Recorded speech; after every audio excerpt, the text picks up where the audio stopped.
देखने में संत वही 2 आंखें 2 पाँव 2 कुछ 4 हाथ वाले संत थोड़ी होते, वही वैरायटी के हमें, वही वैरायटी के वो है, कोई अलग तो है नहीं। और हम घमंड में कहने लगे कि हम अकड़ के बोल हम क्यों बैठे इनके चरणों में। चरणों में बैठोगे तभी भरोगे, नहीं तो जीवन भर ऐसी खाली खाली घूमते रहे।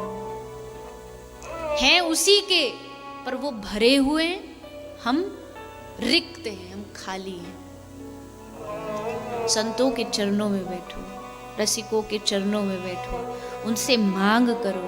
और संत अगर छू देते हैं ना, जैसे पारसमणि लोहे को छूती है तो सोना बन जाती है, पर क्या कभी पारसमणि ने ये शर्त रखी कि लोहे को मैं तभी सोना करूंगी जब ये लोहा एकदम पवित्र शुद्ध होना चाहिए, तब इसको सोना करूंगी? नहीं की ना।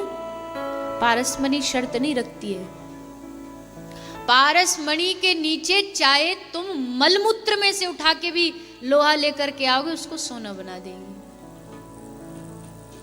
संत भी तुमसे ये शर्त नहीं रखते रसिक जन कि तुम शुद्ध होके आओ, तुम कितने भी जन्म जन्मांतर के मैले हो, पारसमणि छूते ही सोना बना देंगे।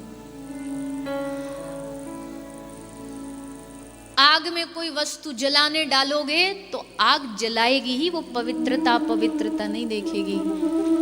रसिक जन के चरणों में बैठोगे, वो भी आपकी पवित्रता अपवित्रता न देख करके बस शर्त एक है, एक शर्त तो है।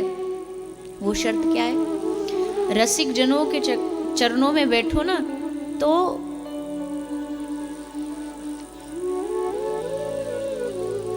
दिखावे के भगत बन के मत बैठना। दिखावे के भगत बन करके कि हाँ हम बड़े भजनानंदी हैं, हाँ हम तो डूबे हुए हैं भगवान में, एकदम रो रहे हैं, चिल्ला रहे हैं, चाहे हृदय में कुछ भी नहीं है, पर वहां दिखाने के लिए कि हम भक्त हैं।